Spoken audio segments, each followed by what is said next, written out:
Tes tes 1 2 3. Oke, assalamualaikum warahmatullahi wabarakatuh. Halo semuanya. Perkenalkan, nama saya Muhammad Raihan. Saya sedang berkuliah di UIN Samarinda dengan mengambil jurusan Sistem Informasi. Oke, di video kali ini saya akan membahas tentang apa itu eksplorasi arsitektur sistem operasi dan juga panduan komprehensif mengenai mekanisme dan juga struktur internal sistem operasi. Nah, video kali ini saya menggunakan format presentasi. Jadi di dalam presentasi ini kita akan mempelajari bagaimana sistem informasi itu bekerja, mulai dari konsep dasar, manajemen proses, dan juga sistem berkas hingga keamanan sistem. Oke, lanjut. Tujuan pembelajaran kita kali ini. Nah, yang pertama, kita di sini akan memahami tentang apa itu konsep dasar dan juga fungsi dari sistem informasi. Yang kedua, kita akan mengetahui berbagai arsitektur kernel yang digunakan pada sistem operasi modern. Yang ketiga, kita akan memahami manajemen proses dan juga memori. Yang keempat, kita akan mengetahui mekanisme sinkronasi dan juga deadlock. Yang kelima, kita akan memahami sekaligus mengevaluasi mekanisme sinkronisasi, deadlock dan juga keamanan sistem. Dan yang terakhir, kita akan melihat atau mengimplementasikan konsep tersebut pada sistem operasi yang digunakan sehari-hari seperti Windows, macOS, dan lain sebagainya. Oke, next.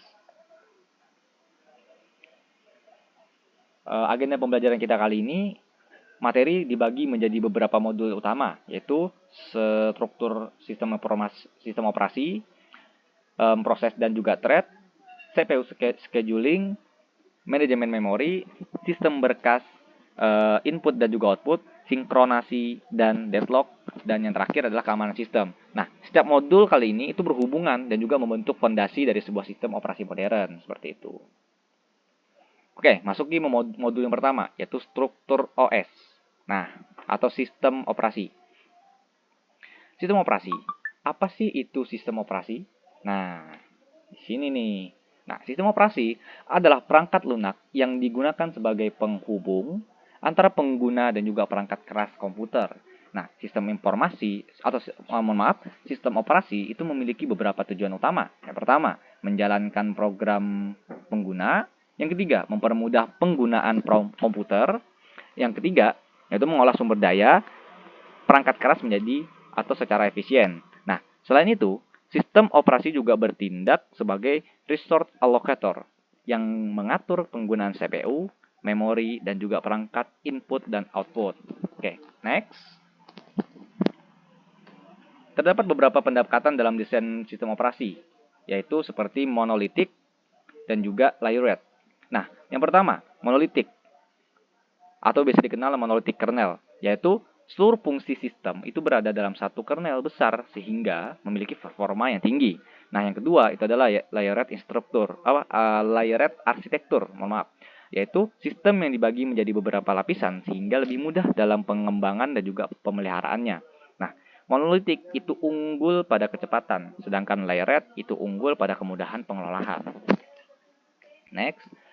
Mikrokernel dan juga modular. Nah, pada arsitektur mikrokernel hanya berfungsi inti yang berada di kernel saja, sementara layanan lainnya itu dipindahkan kepada user space. Nah, keuntungannya adalah keamanan dan juga stabilitas itu menjadi lebih baik karena dia dibagi menjadi dua tuh, berada di kernel dan juga di user space-nya. Nah, sedangkan arsitektur moduler itu dia memungkinkan komponen tertentu itu dimuat atau dilepas sesuai kebutuhan. Nah, sistem operasi modern seperti Windows dan juga macOS sekarang itu sering menggunakan pendekatan yang hybrid, yang dimana itu menggabungkan kelebihan dari kedua model tersebut. Nah, oke, next. Di sini ada sistem API dan juga sistem call dan juga API. Nah, sistem call itu merupakan mekanisme yang digunakan aplikasi untuk meminta layanan kepada sistem operasi. Nah, beberapa contoh API yang sering digunakan itu adalah Win32 API pada Windows, POSIX API pada Linux dan juga Unix, dan juga Java API pada Java Virtual Machine. Nah, sistem call itu dapat diibaratkan sebagai pintu komunikasi antara aplikasi dan juga perangkat keras melalui sistem operasi. Nah, seperti yang kalian semua lihat di sini, di sebelah kiri ada ilustrasinya. Nah, saya akan memberikan penjelasan sedikit tentang yang ada di dalam ilustrasinya ini. Nah, Di bagian kiri diagram kita kan dapat melihat nih alur kerja API itu gimana. Nah, ketika sebuah aplikasi itu membutuhkan layanan tertentu, misalnya membuka file, mengalokasikan memori, atau menampilkan data ke layar, aplikasi itu tidak langsung berkomunikasi dengan kernel. Nah, sebaliknya, aplikasi akan memanggil fungsi yang terjadi pada library atau API, seperti print out of open atau malloc namanya. Nah, API itu berada di user space, sehingga lebih memudahkan digunakan untuk oleh programmer dan juga tidak memerlukan akses langsung ke kernel. Nah, setelah API menerima permintaan dari aplikasi, API akan meneruskannya menjadi sistem call jika memang dibutuhkan akses ke sistem operasinya. Nah, kita lihat di sebelah kanannya itu adalah penjelasan tentang sistem call. Nah, yang pertama, aplikasi itu membutuhkan layanan dari sistem operasi, misalnya membaca file atau membuat proses baru. Nah, kedua, aplikasi itu pasti memanggil fungsi API seperti open, read, atau write. Nah, ketiga, API akan membuat sistem call menggunakan instruksi khusus yang menjadi pintu masuk menuju kernel. Yang keempat, kernel menerima dan juga memproses permintaan tersebut. Yang kelima, jika diperlukan, kernel akan mengakses perangkat keras seperti CPU, memori, hard disk, atau perangkat input-output. Nah, setelah proses selesai, hasilnya dikembalikan kembali ke aplikasi melalui API. Nah, jadi dapat kita katakan di sini bahwasanya API itu tidak bertindak sebagai perantara yang memudahkan aplikasi berkomunikasi dengan kernel melalui sistem call. Nah, apa sih perbedaan utamanya antara API dan juga sistem call? Nah, API itu berada pada user space dan disediakan oleh library, sehingga lebih mudah digunakan oleh programmer. Nah, sedangkan sistem call itu berada pada batas antara user space dan juga kernel space. Nah, kemungkinan yang dimana ini tuh berfungsi sebagai gerbang untuk mengakses layanan sistem operasi. Nah, jadi contoh API adalah print, scan, open, dan juga malloc. Nah, sedangkan contoh sistem call itu adalah read, write, work, and accept. Nah, itulah perbedaan di antara keduanya. Jadi kesimpulannya, API adalah antarmuka yang menggunakan programmer itu sebagai layanan sistem operasinya, sedangkan sistem call itu adalah mekanisme yang digunakan untuk menghubungkan aplikasi dengan kernel agar dapat mengakses sumber daya komputer secara aman dan juga terkontrol. Oke, kita lanjut ke virtual machine atau VM. Oke. Sebentar. Virtual machine atau VM itu memungkinkan beberapa sistem operasi berjalan dalam satu perangkat keras yang sama. Nah, keuntungannya menggunakan VM itu antara lain ya yang pertama, instalasi sistem yang baik, terus tuh kemudahan mereplikasi, yang ketiga itu mendukung teknologi cloud computing. Nah, jadi saat ini virtualisasi itu menjadi fondasi utama dalam layanan cloud modern seperti itu. Nah, seperti yang kalian lihat semua di sebelah kanan itu kan ada ilustrasinya ya. Nah, sini saya akan memberikan penjelasan tentang ilustrasi virtual machine. Nah, di sebelah kiri kita nih terdapat komputer fisik atau host, yaitu komputer utama yang menjalankan sistem operasi Windows 11 komputer. Komputer ini tuh memiliki sumber daya seperti CPU, RAM, penyimpanan, dan juga jaringan yang nantinya akan dibagi nih menjadi beberapa mesin virtual. Nah, di sebelah kanan itu terdapat beberapa guest virtual machine, yaitu VM, yang berjalan secara bersamaan di dalam satu komputer fisik. Nah, pada contoh ini, itu terdapat 3 VM yang menggunakan sistem operasi berbeda, yaitu Ubuntu, Windows 10, dan juga OpenSUSE. Nah, masing-masing VM itu memiliki alokasi sumber dayanya sendiri, seperti jumlah core CPU, kapasitas RAM, dan juga ruang penyimpanannya. Nah, walaupun berjalan di perangkat yang sama, setiap VM itu bekerja secara independen atau sendiri-sendiri, seolah-olah memiliki komputer fisiknya sendiri. Nah, seperti itu ya. Nah, di bagian bawah itu terdapat lapisan Hyper Superior atau Virtual Machine Monitor. Hyper Superior itu berfungsi sebagai pengelola yang menghubungkan hardware fisik dengan seluruh virtual mesin. Hyper Superior itu bertanggung jawab sebagai sumber daya, mengatur akses perangkat keras, serta memastikan setiap VM itu dapat berjalan dengan aman tanpa saling mengganggu. Nah, dalam teknologi virtualisasi ini, satu komputer itu dapat menjalankan beberapa sistem operasi secara bersamaan. Nah, hal ini itu sangat bermanfaat untuk pengujian aplikasi, pengembangan sistem, dan juga pembelajaran berbagai sistem operasi, serta menjadi pondasi utama layanan cloud computing yang digunakan saat ini. Nah, sebagai contoh, seorang pengembang yang menggunakan Windows sebagai sistem utama dapat menjalankan Ubuntu dalam VM untuk melakukan pengembangan sistem Linux tanpa perlu menginstal ulang sistem operasi pada komputernya. Nah, jadi inti dari virtual machine itu adalah untuk menciptakan lingkungan komputer virtual yang terisolasi, fleksibel, dan juga efisien dengan memanfaatkan satu perangkat keras fisik. Nah, kalimat singkatnya, virtual machine itu adalah teknologi yang memungkinkan satu komputer fisik menjalankan beberapa sistem operasi secara bersamaan. Pengelolaan sumber dayanya itu dilakukan oleh dilakukan oleh hypervisor yang membagi CPU, RAM, dan juga storage ke setiap VM, sehingga masing-masing itu dapat bekerja secara independen tanpa seperti memiliki komputer sungguhannya sendiri-sendiri seperti itu. Oke, next. Kita masuk ke dalam modul yang kedua. Oke, modul kedua di sini kita akan membahas tentang proses dan juga thread. Oke, next.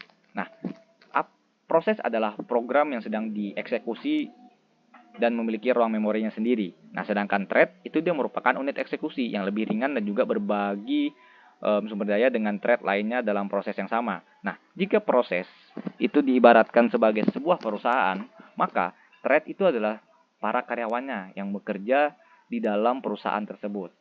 Oke, next. Kita masuk ke slide selanjutnya, yaitu adalah multi-threading atau proses control block.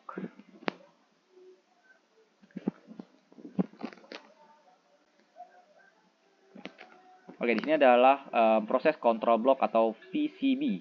Nah, komponen PCB itu ada beberapa contohnya seperti proses state, terus proses ID atau PID, program counter, CPU register, dan juga memory management. Nah, untuk fungsinya masing-masing itu adalah seperti kayak contohnya proses state.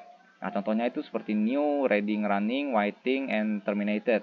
Nah, selanjutnya itu adalah proses ID atau PID, itu identitas unik nih yang dimiliki proses di dalam sebuah sistem. Nah, yang ketiga itu adalah program counter, yang dimana itu adalah alamat instruksi berikutnya yang akan dieksekusi. Nah, yang keempat itu adalah CPU register, penyimpanan yang dimana itu adalah sebuah penyimpanan data sementara selama eksekusi. Jadi di sini CPU akan menggunakan penyimpanan RAM untuk dijadikan tempat penyimpanan sementaranya. Nah, yang terakhir adalah memory management, yang dimana informasi patch, table, dan juga limitnya memori seperti itu.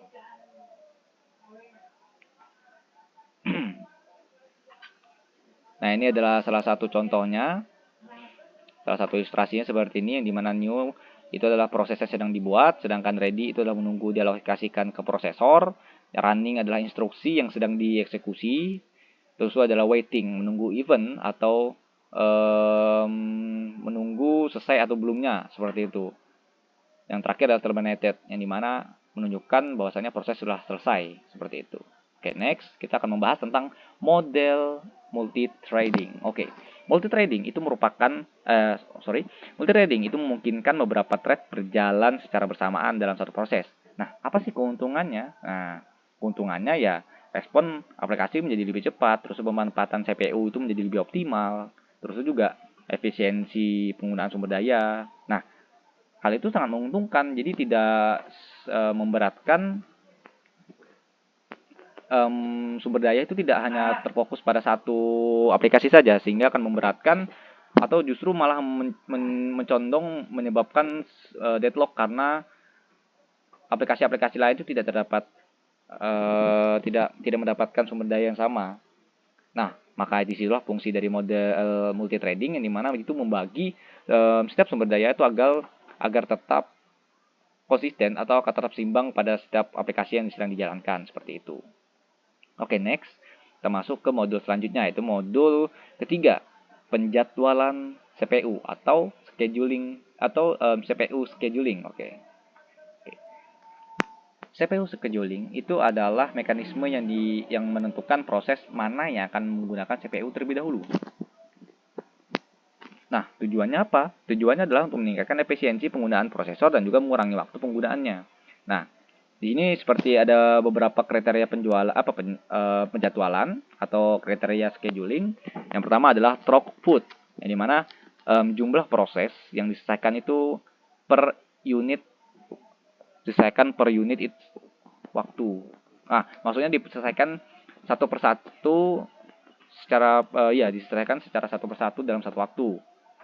Jadi lebih bisa dibilang lebih stabil tanpa adanya terjadi korup antara proses lainnya, sehingga menyebabkan proses yang lainnya tidak kunjung selesai, melainkan proses yang satunya malah selesai terus-terusan.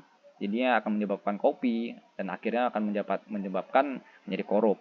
Nah, yang kedua itu adalah waiting time, waktu yang dihabiskan proses untuk antrian ready. Nah, jadi dalam CPU itu pasti ada yang namanya antrean, yang dimana setiap proses pasti akan mengantre terlebih dahulu untuk diproses agar proses yang dihasilkan tersebut ya masih tetap sama atau masih tetap dalam jalurnya, tidak berlebihan sumber daya, tidak kebalap oleh yang lain, dan juga tidak terkorup seperti yang saya bilang tadi.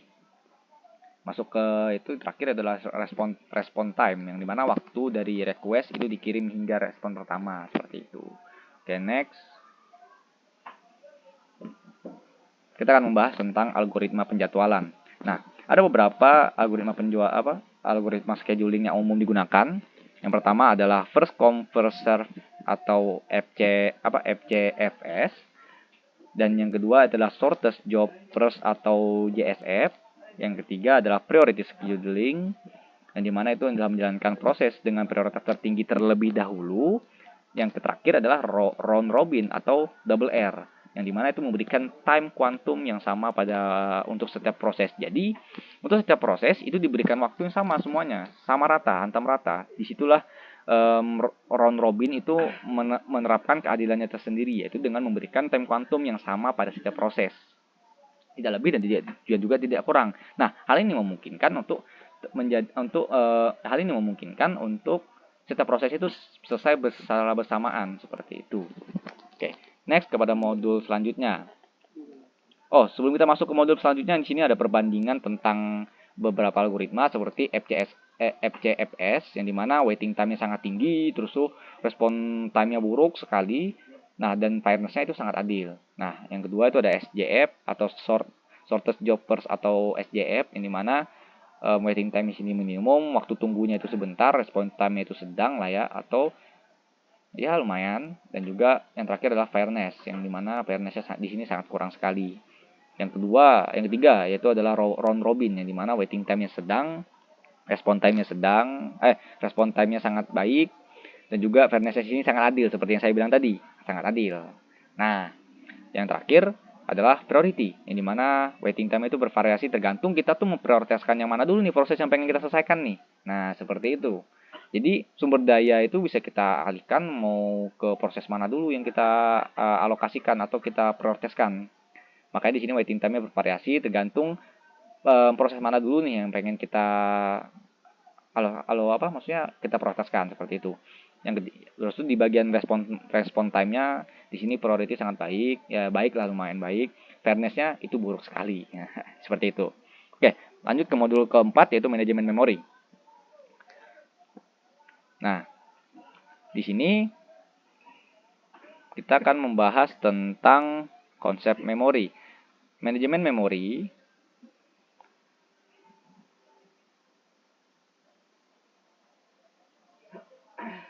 Oke, di sini kita akan membahas tentang critical section dan juga masalah deadlock. Oke. Rest condition, di sini kita akan melihat kondisi di mana beberapa proses itu mengakses dan juga memanipulasi data yang sama secara bersamaan. Nah, hasil akhirnya itu tergantung pada waktu eksekusinya nih, yang bisa menyebabkan data itu tidak konsisten. Nah, bagaimana cara kita untuk mengatasinya? Nah, saya punya beberapa tips bagaimana cara kita mengatasinya. Itu pertama, kita memanfaatkan text manager. Contoh, apabila terjadi deadlock, misal ya karena rest condition-nya rancu, kita bisa langsung menutup secara paksa. Seperti contoh nih, saya akan menutup BlueStack service misalnya. Saya tinggal klik kanan di mouse, langsung kita end text. Nah, hal itu akan memungkinkan bahwa dengan kita menutup secara paksa proses yang sedang berjalan, sehingga ya untuk menghindari deadlock. Dan juga di sini kita juga bisa memilih nih mau yang mana dulu yang kita prioritaskan. Sebentar saya cari dulu. Seperti di sini, saya contoh ingin memaksimalkan. Sebentar. Contoh sini saya ingin memaksimalkan, saya di sini akan tinggal klik. Saya lagi di mana? Misalnya di Chrome, atau saya cari deh, saya lagi tag video kan BTW. Contoh di sistem, saya pengen memprioritaskan dia nih agar dia tuh lancar segala macam, atau prosesnya tuh lebih didahulukan nih. Saya tinggal set priority nih di sini. Bisa kita pilih real time atau high atau normal seperti itu. Nah, di situ cara bagaimana untuk mengatasi race condition yang rancu atau cara mengatasi race condition yang kacau lah, seperti itu simpelnya.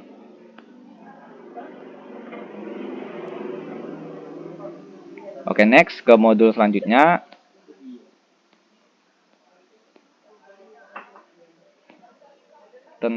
Kita akan membahas tentang deadlock tadi, seperti yang saya bilang, saya sudah bahas. Kita masuk ke modul selanjutnya, yaitu adalah manajemen memori nih. Nah,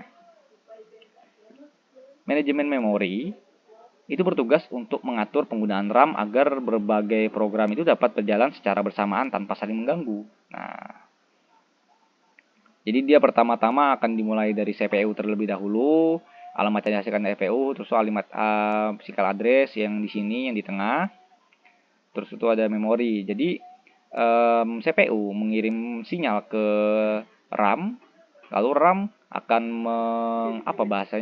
mengsortir atau memvalidasi terlebih dahulu nih memori yang dikirim dari CPU atau data yang dikirim dari CPU, lalu setelah divalidasi segala macam, hal itu baru dimasukkan ke dalam memori. Nah, itulah yang namanya manajemen memori, atau di sini kita lagi bahas alamat memori. Seperti itu. Alamat memori ya harus berasalkan dari logical address dulu nih, seperti CPU tadi, baru masuk ke physical address yang dimana itu adalah RAM, terus yang terakhir adalah masuk ke dalam memori atau manajemen memory management unit, seperti itu. Dan next lagi ke dalam mekanisme pegging. Oke. Bentar. Di sini mekanisme pegging itu adalah bagaimana cara kita memisahkan physical memory menjadi blok yang berukuran tetap bernama frames, dan juga logical memory itu menjadi page. Nah, seperti ilustrasi di sini, itu CPU masuk ke dalam page number, terus itu akan dipilih ke dalam offset, terus itu di bagian offset itu akan masuk ke bagian sini segala macam. Nah, mekanisme pegging ya di sini tugasnya adalah pada saat CPU mengirim sinyal kepada page node, di situ page node akan membagikan nih di bagian logical address, di sini akan membagikan beberapa data itu menjadi beberapa paging yang bernama frames, dan merubahnya menjadi berukuran yang tetap sama seperti itu. Jadi, nah di sini adalah salah satu contoh bentuk petanya atau ilustrasinya, yang dimana pegging atau frames itu sudah berbentuk frame dan masukkan dalam blok yang sama ya, seperti ini, page table, terus ada main memory yang sebelah ini seperti kita lihat ya. Oke, kita next lagi, virtual memory. Apa sih itu virtual memory?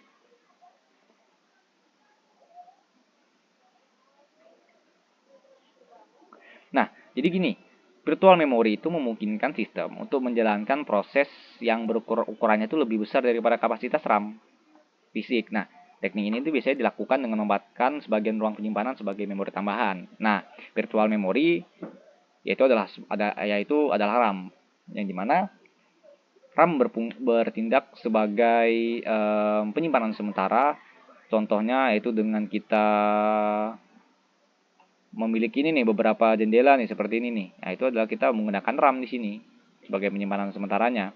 Nah, virtual memory itu ada dua, seperti demand pegging, yaitu yang dimana membawa patch ke memori hanya saat dibutuhkan saja. Nah, hal ini tuh mengurangi I/O dan juga beban memorinya. Nah, yang sebelahnya itu adalah swapping. Nah, yang dimana itu kita memindahkan memori atau memindahkan proses secara utuh dari main memory ke backing store atau disk dan sebaliknya seperti itu. Nah, kita masuk ke modul yang selanjutnya yaitu adalah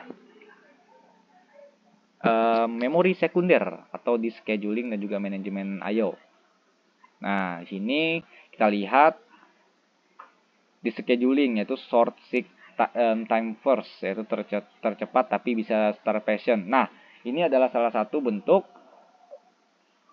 pemrosesan yang dibilang gimana ya, yang bisa dibilang itu adalah proses yang sangat beresiko. Karena kenapa? Mereka memang cepat, tapi hal itu bisa menyebabkan starvation atau kelaparan bahasanya di dalam yang dimana sebuah proses itu kekurangan sumber daya sehingga menyebabkan terjadinya starvation atau buruknya proses tersebut tidak akan pernah bisa jalan. Karena kenapa? Karena selalu kekurangan sumber daya yang dimana sumber dayanya tidak terbagi secara adil pada proses-proses lainnya. Yang kedua itu adalah scan. Head itu bergerak dari satu ujung ke ujung lainnya atau seperti elevator. Contohnya seperti ini ya. Seperti di dalam ilustrasinya. Baru itu ada silok, itu pakai varian scan yang dimana itu lebih efisien dalam perjalanan kembalinya. Jadi pada saat proses mencapai ujungnya, kita ingin mengirim kembali kepada titik start, hal itu tetap sama, tidak ada perubahannya, dan juga lebih efisien seperti yang dibilang tadi di sini, lebih efisien sehingga tidak jarang sekali menyebabkan starvation seperti itu.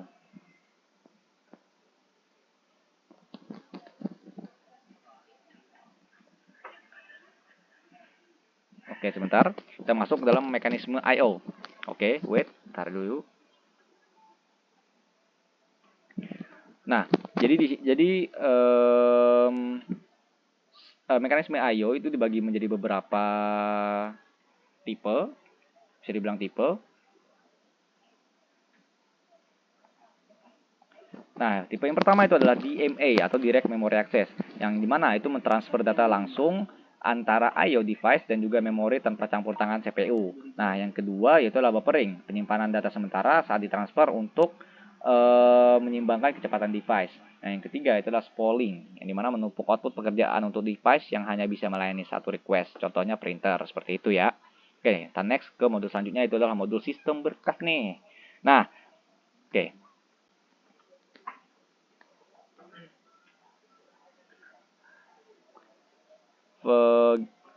Sistem berkas atau kita masuk di sini sistem berkas yang mana ini menjelaskan tentang struktur penyimpanan dan juga alokasi file. Nah, atribut di sini dibagi menjadi beberapa seperti atribut dan juga operasi berkas. Nah, atribut itu seperti contohnya nama, type, lokasi, ukuran, proteksi dan juga waktu. Nah, ini kita bisa lihat nih. Simpelnya kita bisa melihat di file manager sini. Kita bisa melihatnya contohnya seperti ini. Contoh saya ingin melihat, nah ini kan ada nih, name, data akses, atau juga aktivitasnya. Nah itulah contohnya kalau misalnya kita menerapkan atribut seperti nama, type, lokasi, dan juga ukuran, dan juga proteksi segala macam. Nah, sorry, mohon maaf, kelewatan. Nah, itu juga ada juga operasinya, yang dimana di sini adalah create, write, read, dan juga reposition, delete, dan truncate. Nah, hal ini adalah bagian dari struktur directory yang dimana logical unit untuk mereorganisir berkas. Nah, sistem modern itu menggunakan struktur three-structured directories yang seperti saya bilang tadi, yaitu atribut dan juga operation ini. Seperti itu. Nah, metode alokasinya itu ada dibagi menjadi beberapa. Seperti yang pertama, contiguous, yaitu berkas menempati blok berurutan. Sangat cepat tapi fragmentasinya tinggi. Nah, yang kedua adalah linked. Nah, blok berkas itu tersebar dan saling terhubung atau pointer tidak dapat fragmentasi dari luar. Nah, yang ketiga adalah indexed atau menggunakan blok index untuk mencatat semua alamat blok berkas seperti itu.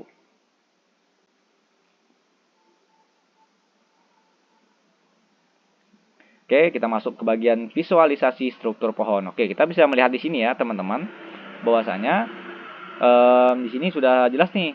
Kayak contoh, kita bisa membagikannya menjadi dalam beberapa struktur. Nah, sebelah kanan adalah contohnya seperti root, user admin guys atau Windows system bla bla bla bla. Ini kita bisa melihat pada saat kita contoh kita sedang membuat sebuah web.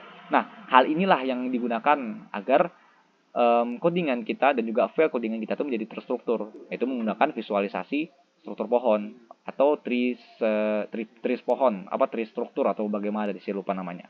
Nah, seperti inilah contohnya. Oke, kita masuk ke dalam modul modul yang ke-8, yaitu adalah bagian keamanan. Oke. Keamanan sistem operasi lanjutan itu dia bertujuan untuk melindungi data dan juga sumber daya kita dari akses yang tidak sah. Nah, ada beberapa mekanisme nih yang sering digunakan, antara lainnya itu adalah authentication, authorization, dan juga access control, dan yang terakhir adalah encryption. Seperti itu. Nah,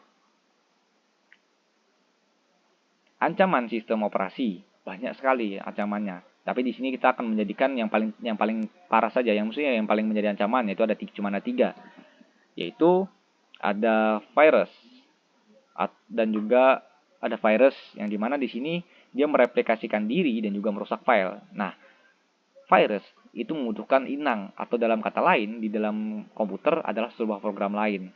Seperti itu. Yang kedua adalah worm, yang dimana di sini bisa menyebar sendiri melalui jaringan tanpa butuh interaksi. Nah, inilah yang salah satu yang berbahaya. Loh, kok bisa berbahaya? Karena seperti saya bilang tadi, ini bisa menyebar sendiri melalui jaringan, loh. Melalui jaringan tanpa butuh interaksi. Jadi contoh, kita tanpa sengaja komputer kita tanpa sengaja telah terjangkit virus worm atau worm ini.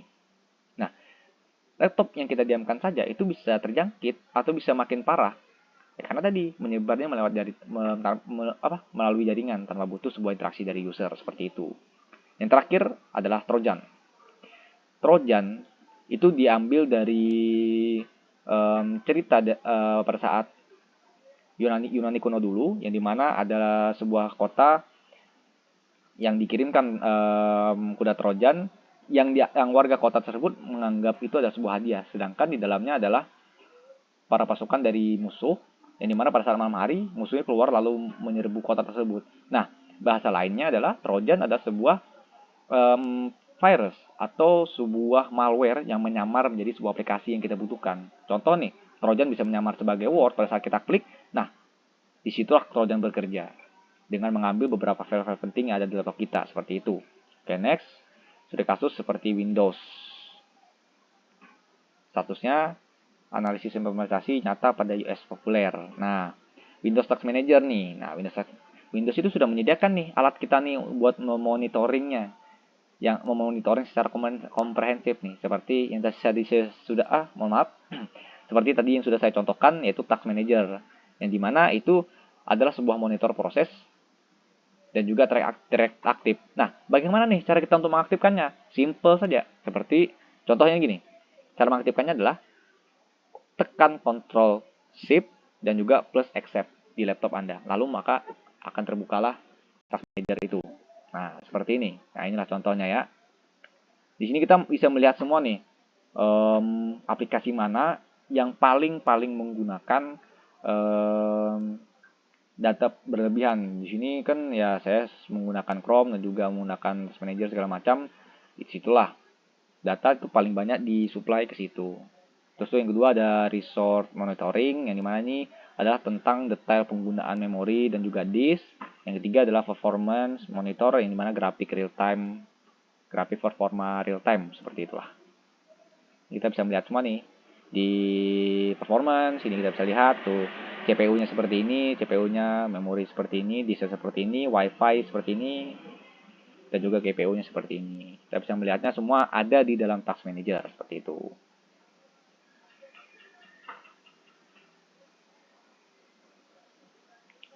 Nah, ada apa nih? Pertanyaan. Nah, sistem proses manakah nih yang menunjukkan bahwasanya proses itu sedang menunggu ayo selesai? Apa nih jawabannya nih? Nah, ya udah jawabannya udah tertulis di sini ya kan ya. Jawabannya adalah waiting state, seperti itu. Oke, kita masuk ke dalam simpulannya. Oke. Sistem operasi itu adalah merupakan komponen penting yang menghubungkan pengguna dengan perangkat keras komputer. Nah, sistem operasi itu mengelola proses, memori, file, dan juga perangkat input, output serta menyediakan mekanisme keamanan yang menjaga stabilitas sistem. Nah, dengan memahami arsitektur dari sistem operasi, kita dapat mengetahui nih bahwa bagaimana nih komputer bekerja secara lebih mendalam dan juga efisien. Oke, mungkin sekian dari saya. Wassalamualaikum warahmatullahi wabarakatuh. Kurang dan lebihnya mohon maaf. Wassalamualaikum warahmatullahi wabarakatuh. Wassalamualaikum warahmatullahi wabarakatuh. Wassalamualaikum warahmatullahi wabarakatuh.